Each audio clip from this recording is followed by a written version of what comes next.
வணக்கம் மக்களே. இன்றைக்கி காஷ்மீரில் நடந்துக்கிட்டு இருக்கிற இன்ஃப்ராஸ்ட்ரக்சர் ப்ராஜெக்ட்ஸ்லாம் பற்றி தான் நம்ம பார்க்க போகிறோம். சமீபத்தில் பிரதமர் நரேந்திர மோடி அவர்கள் வந்து 2 மிகப்பெரிய ப்ராஜெக்டை வந்து இனாக்ரேட் பண்ணியிருந்தார். அதாவது மிகவும் வரலாற்று முக்கியத்துவம் வந்த ஒரு ப்ராஜெக்ட் அப்படின்னு சொல்லலாம். என்ன அப்படின்னா, சோனாமார்க் டன்னல் அப்படின்னு சொல்லிட்டு கிட்டத்தட்ட 27,000 கோடி மதிப்பிலான ஒரு ப்ராஜெக்ட்டு. இதில் வந்து பார்த்திங்கன்னா $17.5 பில்லியன் அமெரிக்க டாலர் மதிப்பிலான ப்ராஜெக்ட்டு. 65 கிலோமீட்டர் லெங்க்த்துக்கு இமயமலையை கொடைஞ்சி ஒரு மிகப்பெரிய ஒரு டன்னல் ப்ராஜெக்ட்டு. 2-வே லைன், வாகனங்கள்லாம் ஈஸியாக காஷ்மீருக்குள்ளே போயிட்டு வர்றதுக்கு, அதாவது வந்து ஆல் வெதர் டன்னல் அப்படின்னு சொல்கிறாங்க. ஏன்னா உங்களுக்கு வந்து இதில் பார்த்திங்கன்னா காஷ்மீரில் ஒரு 6 மாதம் பிரச்சனை இல்லாமல் இருக்கும். இன்னொரு 6 மாதம் வந்து பார்த்திங்கன்னா கடுமையான பனி பொழிஞ்சு ரோடை டோட்டலாக மூடிடும். அப்படியான ஒரு ஜியோக்ராஃபிக்கல் தட்பவெப்பநிலை இருக்கக்கூடிய ஒரு மோசமான பகுதி அப்படின்னு சொல்லலாம். ஆனால் வந்து உங்களுக்கு வந்து எப்படி வந்து நம்ம வந்து இதெல்லாம் ஐஸ்லாண்டு, அயர்லாந்து இதெல்லாம் இருக்குதோ அது மாதிரி வந்து ஒரு பனிப்பொழிவு பெய்கிற, அதாவது இயற்கை வளம் மிக்க ஒரு அற்புதமான ஒரு மாநிலம் வந்து காஷ்மீர். அதான் சமீபத்தில் நரேந்திர மோடி அவர்கள் என்ன சொல்லியிருக்காரு, இந்தியாவின் கிரீடம் அதை வந்து நம்ம இந்த பூமியிலேயே ஒரு சொர்க்கமாக நான் மாற்ற போகிறேன் அப்படின்னு சொல்லியெல்லாம் அந்த இனாக்ரேஷனில் பேசியிருந்தார். நீங்கள் வந்து வீடியோவிலெல்லாம் பார்க்குறப்ப காஷ்மீர் வந்து அவ்வளோ ஒரு சொர்க்கபுரி மாதிரியே இருக்கும். ஆனால் வந்து இந்த இதனால் தீவிரவாதிகள் தாக்குதல், அது மாதிரி நிறையா பிரச்சனைகள், குண்டுவெடிப்பு அது இதுன்னு போகிறதுனால யாரும் டூரிஸ்ட் அதிகமாக போகிறது கிடையாது. அது வந்து கிட்டத்தட்ட ஆர்மி கண்ட்ரோலில் இருக்குது. இப்போ சமீபத்தில் நடந்த சில நிகழ்வுகளில் கொஞ்சம் அமைதி திரும்பியிருக்கு அப்படின்னு சொல்லலாம். இப்போ எலெக்ஷன் நம்ம வந்து இந்திய அரசாங்கம் சிறப்பாக நடத்தி டாக்டர் உமர் அப்துல்லா வந்து இப்போ இதாக இருக்கார், முதலமைச்சராக இருக்கார். ஓரளவுக்கு அமைதி திரும்பி இருக்குது. டூரிஸ்ட்டு வந்து இப்போ அதிகமாக போக ஆரம்பிச்சிருக்காங்க. நமக்கும் வாய்ப்பு இருந்துச்சுன்னா நம்ம வந்து காஷ்மீரை போய் சுற்றி பார்க்கலாம். இந்தியாவுக்குள்ளே இருக்கக்கூடிய ஒரு அற்புதமான ஒரு இதுதான் மாநிலம் தான் வந்து ஒரு டூரிஸ்ட்டு முக்கியத்துவம் வாய்ந்த, சுற்றுலா முக்கியத்துவம் வாய்ந்த பகுதி தான் வந்து காஷ்மீர் மக்களே. நம்ம வந்து வெளிநாடு போயிட்டு அயர்லாந்து, நியூசிலாந்து இது மாதிரி போய் சுற்றி பார்க்குறத விட நம்ம இந்தியாவுக்குள்ளேயே ஒரு அயர்லாண்டோ ஒரு நியூசிலாந்தோ நம்ம இந்தியாவுக்குள்ளேயே வச்சுருக்கோம் மக்களே. ஸோ நம்ம வந்து இந்த பிரச்சனைகள்னாலையும், குண்டுவெடிப்பு அது இதுன்னு ஏகப்பட்ட தீவிரவாத பிரச்சனைகள்னால வந்து அந்த பகுதி வந்து ஒரு சுற்றுலா முக்கியத்துவம் மற்ற பகுதியாக இருந்துச்சு. அது வந்து கொஞ்சம் கொஞ்சமாக மாறிக்கிட்டு இருக்குது. சரி, ஓகே, நம்ம அந்த இதுக்கு வந்துடுவோம், ப்ராஜெக்ட் வந்துடுவோம்.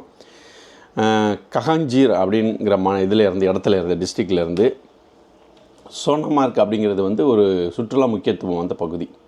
ஸோ அந்த பகுதிக்கு நம்ம வந்து முன்னாடியெல்லாம் அவ்வளோ ஈஸியாக போக முடியாது. ஒரு 6 மாதம் போகலாம். அதுவும் சுற்றி மலை மேலே ஏறி அந்த மலையில் இருக்க ரோடு இதை வந்து பார்த்திங்க அப்படின்னா அந்த இசட் டைப் அப்படின்னு சொல்லுவாங்க. அப்படியே போகும்.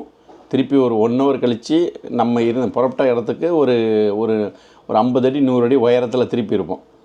ஸோ நீங்கள் வந்து ஒரு 10 இல்லை 20 கிலோமீட்டர் நீங்கள் கடக்கணும்னா கிட்டத்தட்ட 4 மணி நேரம் 5 மணி நேரம் நீங்கள் போகணும். காரணம் ஏன்னா அந்த இசட் அப்படியே சுற்றி நீங்கள் ஏறி போகணும். அதை வந்து நான் அந்த வீடியோவில் வந்து அந்த ஃபோட்டோ அட்டாச் பண்ணுறேன், அந்த ஜியோகிராஃபிக்கல் இஷ்யூ எப்படி இருக்குது அப்படின்னு சொல்லிட்டு. ஏன்னா மலை பிரதேசங்கிறதுனால நீங்கள் அவ்வளோ ஈஸியாலாம் ஒரு 10 கிலோமீட்டர் 15 கிலோமீட்டரை வந்து டக்குன்னு ஒரு 10 மினிட் 15 மினிட் 30 மினிட்டில் போயிடலாம் அப்படின்லாம் நீங்கள் நினைக்க முடியாது. அவ்வளோ ஒரு போக்குவரத்துக்கு மிகவும் கடினமான பகுதி அது. இதில் வந்து பனிக்காலங்களில் பனி பெஞ்சு அப்படியே பனி கட்டிகள் அப்படியே டோட்டலாக வந்து அந்த இதுவே மூடிடும். ஸோ வந்து யாருமே போக்குவரத்துக்கே போக முடியாது. நம்ம வந்து அந்த பனிக்காலங்களில் வந்து யார் எங்கெங்கே இருக்காங்களோ அவங்க அப்படியே தான் இருப்பாங்க. பனி முடிஞ்சோடனே மக்கள் வந்து இந்தியாவுக்குள்ளே மெயின்லேண்டில் வந்து கனெக்ட் ஆவாங்க. ஸோ இதுதான் வந்து காஷ்மீரோட மிக முக்கிய பிரச்சனையாக இருந்துச்சு. கடந்த காங்கிரஸ் பீரியட்லேயும் ப்ராஜெக்ட் போனாலும் இப்போ பிஜேபி பீரியடில், நரேந்திர மோடி அவர்களின் பீரியடில் வந்து இந்த இன்ஃப்ராஸ்ட்ரக்சர் ப்ராஜெக்ட் வந்து ரொம்ப வேகம் எடுத்து கடந்த 10 ஆண்டுகளாக கிட்டத்தட்ட 10 டன்னல் ப்ராஜெக்ட்டு போயிட்டுருக்கு. இதில் வந்து பார்த்திங்கன்னா ஒரு 4-5 டன்னல் ப்ராஜெக்ட் வந்து கம்ப்ளீட் ஆகி நம்ம வந்து அந்த ரோடு இதெல்லாம் வந்து கனெக்டிவிட்டியை வந்து இம்ப்ரூவ் பண்ணிக்கிட்டு இருக்கோம். ஸோ அதில் ஒன்று தான் வந்து இந்த சோனாமார்க் டன்னல் அப்படிங்கிறது. இந்த சோனாமார்க் டன்னல் ஓப்பன் பண்ணதில் காஷ்மீர் மக்களுக்கு வந்து ரொம்ப மிக அதிகமான மகிழ்ச்சி. ஏன்னா அவங்க வந்து இந்த பனி காலங்களில் வந்து அவங்களால எங்கேயுமே போக முடியாது. இப்போ இந்த டன்னல் ஓப்பன் பண்ணதுனால அவங்களுக்கு வந்து இந்தியா நம்ம நிலப்பகுதிகளோட ஈஸியாக கனெக்டிவிட்டி இருக்குது. சுற்றுலா பயணிகள் அதிகமாக போவாங்க. ஸோ வந்து சுற்றுலாவை வந்து இதை வந்து பூஸ்ட் பண்ணலாம். நீங்கள் வந்து இதுலேயெல்லாம் பார்த்தீங்கன்னா பனி சறுக்கு விளையாட்டுகள் அப்படின்னு சொல்லுவாங்க. அதுக்கு வந்து ஒரு ஏற்ற ஒரு அந்த ஒரு சீதோஷ நிலை அதிகமான பனிப்பாறைகள் பனிகள் இருக்கிறது. அதே மாதிரி வந்து பார்த்திங்க அப்படின்னா அந்த ஜியோகிராஃபிக்கல் இது வந்து அப்படியே சரிவாக கிரேடியன் ஒரு இதுவாக போயிட்டுருக்கோம். அந்த ஸ்னோ அந்த இதெல்லாம் வந்து இப்போ ஸ்போர்ட்ஸ் எல்லாம் வந்து ஈஸியாக வந்து அவங்களால கண்டக்ட் பண்ண முடியும். மிக அற்புதமான ஒரு பகுதியை வந்து இப்போக்கி கனெக்டிவிட்டியில் நம்ம ஒரு டன்னலை திறந்து அதை வந்து நம்ம பூஸ்ட் பண்ணியிருக்கோம். ஸோ வந்து இனி அடுத்த ஒரு ஆண்டுகளில் வந்து காஷ்மீருக்கு சுற்றுலா பயணிகளின் வந்து போக்கு அந்த சுற்றுலா பயணிகளுடைய வரத்து வந்து அதிகமாக இருக்கும் அப்படின்னு சொல்லி எதிர்பார்க்குறாங்க. ஓகே, இந்த சோனாமார்க் வந்து இது வந்து பார்த்திங்கன்னா நம்ம டன்னல் வந்து பார்த்திங்கன்னா கிட்டத்தட்ட 10 மீட்டர் அகலத்தில் 6.5 கிலோமீட்டர் லெங்க்த்துக்கு வந்து இந்த டன்னல் போட்டிருக்காங்க. மிகவும் ஒரு கடினமான ஒரு மலையை குடைஞ்சி இதை வந்து இந்த டன்னல் வேலை வந்து நடந்திருக்கு. இதை வந்து சமீபத்தில் வந்து இனாக்ரேட் பண்ணி திரு நரேந்திர மோடி அவர்கள் போயிட்டு ஓப்பன் பண்ணாங்க. இதில் வந்து உமர் அப்துல்லா அவர்களும் அவருடைய அளப்பெரிய மகிழ்ச்சியை வந்து தெரிவிச்சிருந்தார். அது ஒன்று. அதுக்கு அடுத்தது பார்த்திங்கன்னா செனாப் நதி. உங்களுக்கு வந்து எப்படி இமயமலை வந்து ஒரு மலை கிட்டத்தட்ட ஒரு 2 கிலோமீட்டர் 4 கிலோமீட்டர் ஹைட்டில் அப்படியே அந்த மலை போயிட்டே இருக்கும். திருப்பி அந்த மலை இறங்குனுச்சுன்னா திருப்பி ஒரு 6 கிலோமீட்டர் அளவுக்கு வந்து பள்ளத்தாக்கம் இருக்கும். அந்த பள்ளத்தாக்கை விட்டு கொஞ்சம் ஏறினீங்கன்னா மறுபடியும் ஒரு 10 கிலோமீட்டர் உயரத்தில் மலை இருக்கும். ஸோ இது மாதிரி இருக்கிறதுனால இந்த கனெக்டிவிட்டி இந்த ரோடு வந்து ரோடு வேலைகள் வந்து ரொம்ப ஒரு மிகவும் கடினமான ஒரு இதுவாக வந்து இமயமலை பகுதி இருந்தது. இதனால தான் நீங்கள் பார்த்திங்கன்னா இந்த கார்கில் நம்ம வந்து உங்களுக்கு தெரியும் வாஜ்பாய் பீரியடில் வந்து பாகிஸ்தான்லேருந்து ஊடுருவி ஒரு கார்கில் யுத்தம் வந்து நடந்துச்சு. எப்படின்னா நம்ம வந்து நமக்கும் பாகிஸ்தானுக்கும் என்ன அக்ரிமெண்ட் இருக்குது அப்படின்னா பனிக்காலங்களில் அவங்க இராணுவமும் நாட்டுக்குள்ளே போயிடுவாங்க, நம்ம இராணுவமும் நாட்டுக்கு போயிடுவாங்க. பனி காலம் முடிஞ்ச பிறகு நம்ம வந்து போயிட்டு அவங்க எல்லையில் வந்து பாதுகாப்பு பணியை தொடருவோம் அப்படின்னு சொல்லிட்டு. இதில் வந்து என்ன நடந்துச்சு அப்படின்னா பாகிஸ்தான் வந்து பனிக்காலத்தில் நம்ம ஆர்மி வந்து நாட்டுக்குள்ளே வந்த பிறகு அவங்க வந்து நம்ம நாட்டுக்குள்ளே வந்து இடத்தையெல்லாம் பிடிச்சி வச்சுட்டாங்க. ஏதாவது பனி பெஞ்சிக்கிட்டு இருக்கையிலேயே அதெல்லாம் முடிஞ்சு பனிக்காலம் முடிஞ்சு திருப்பி நம்ம இராணுவ வீரர்கள் எல்லைக்கு போகிறப்ப பார்த்திங்க அப்படின்னா அங்கே வந்து பாகிஸ்தானுடைய இராணுவ வீரர்களும் தீவிரவாதிகளும் இருந்து நம்ம மேலே அட்டாக் பண்ண ஆரம்பிச்சிட்டாங்க. ஸோ இதுதான். ஆனால் இப்போ வந்து இந்த கார்கிலுக்கு நம்ம இந்த டன்னல் ப்ராஜெக்ட் வந்து நமக்கு உதவி பண்ணுது. இனி வந்து நம்ம ஈஸியாக அந்த டன்னல் வழியாக மேலே எவ்வளோ தான் பனி படிஞ்சு பாறைகளாக இருந்தால் கூட நம்ம வந்து டன்னல் வழியாக நம்ம வந்து பயணித்து நம்ம அந்த இதுக்கு பார்டருக்கு போகிற அளவுக்கான ஒரு ப்ராஜெக்ட் வந்து இது நமக்கு மிகப்பெரிய உதவி பண்ணுது இந்த சோனாமார்க் டன்னல் ப்ராஜெக்ட் மக்களே. ஓகே, அதுக்கு அடுத்தது வந்து நம்ம வந்து உலகிலேயே மிக உயரமான ஒரு ஸ்டீல் பிரிட்ஜ் ரயில்வே பாலம் வந்து நம்ம இப்போ சமீபத்தில் வந்து கட்டி திறந்துருக்கோம். அது வந்து ஈபில் டவர் விட மிக உயரமான பாலம் அப்படின்னு சொல்கிறாங்க. கிட்டத்தட்ட இதிலேருந்து 365 மீட்டர் உயரத்தில் கிட்டத்தட்ட 1 கிலோமீட்டர் அளவிலான இந்த பாலம், அதாவது சிங்கிள் ஆர்க் பிரிட்ஜ் அப்படின்னு சொல்கிறாங்க. அதோட நீங்கள் அந்த புகைப்படத்தை இதில் அட்டாச் பண்ணுறேன் பாருங்கள். மிக சேலஞ்சிங்கான ஒரு ப்ராஜெக்டை வந்து நம்ம இந்திய அரசாங்கம் வந்து செஞ்சுருக்காங்க. இதை வந்து ஐஐடி டீம் வந்து சிவில் ஸ்ட்ரக்சர் டீம் வந்து இதோட டிசைன் கால்குலேஷன் இதெல்லாம் பண்ணி இதை வந்து எக்ஸிக்யூட் பண்ணியிருக்காங்க.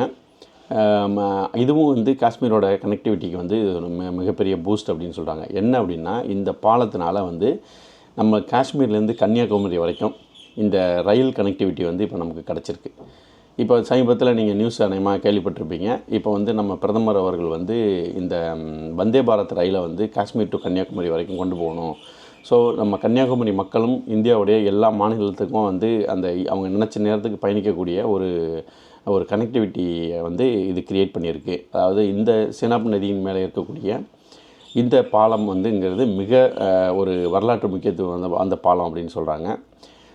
இது வந்து பார்த்திங்கன்னா கிட்டத்தட்ட ஒரு 18,000 கோடி செலவில் இதை செஞ்சுருக்காங்க. அதாவது ஒரு 10 பில்லியன் அமெரிக்க டாலர் அளவுக்கான செலவு. மொத்தத்தில் வந்து பார்த்திங்க அப்படின்னா காஷ்மீருக்குள்ளேயே ஒரு 2 லட்சம் கோடி ரூபாய்க்கான ப்ராஜெக்ட்ஸ் இன்ஃப்ராஸ்ட்ரக்சர் ப்ராஜெக்ட் வந்து போயிட்டுருக்கு. இப்போ சமீபத்தில் வந்து பார்த்திங்கன்னா நம்ம வந்து சைனா பார்டர் வரைக்கும் நம்ம வந்து டன்னல் போட்டோம். லடாக்குக்கு டன்னல் பாதைகள் போட்டிருக்கோம். அதாவது என்ன பனி என்ன மாதிரி, அதாவது ஆல் வெதர் எல்லா வெதருக்கும் வந்து இது நமக்கு வந்து கனெக்டிவிட்டியை வந்து எந்த பிரச்சனையும் இல்லாமல் போகக்கூடிய அளவுக்கான ரோடு ப்ராஜெக்ட் வந்து போயிட்டே இருக்குது. டன்னல் ப்ராஜெக்ட் போயிட்டே இருக்குது. இப்போ வந்து மலைகளை குடைஞ்சி நம்ம டன்னல் போட ஆரம்பிச்சிட்டோம். ஏன்னா வந்து டைமை குறைக்கிறதுக்கு. ஓகே, இது வந்து நம்ம இந்த பிரிட்ஜுக்கு வருவோம். இந்த பிரிட்ஜ் வந்து பார்த்திங்க அப்படின்னா ஒரு மிகவும் சேலஞ்சிங்கான பிரிட்ஜ். அதாவது சிங்கிள் ஆர்க் அப்படின்னு சொல்லுவாங்க. ஒரு ஆர்க் மாதிரி ஒன்று இந்த ஒரு மலைக்கும் இன்னொரு மலைக்கும் இடையில் ஒரு ஆர்க் மாதிரி ஒரு ஸ்டீல் பிரிட்ஜை வந்து ஃபார்ம் பண்ணிவிட்டு அது மேலே வந்து நம்ம ரயில்வே வயடக் அப்படின்னு சொல்லுவாங்க. அதாவது வந்து அதுக்கு பூமிக்கு மேலே அந்த ஆர்க் மேலே வந்து நம்ம வயடட்டை கனெக்ட் பண்ணி இப்போ வந்து ரயில் வந்து டெஸ்ட் பண்ணி சக்ஸஸ் பண்ணியிருக்கோம். இந்த பிரிட்ஜ் வந்து பார்த்திங்க அப்படின்னா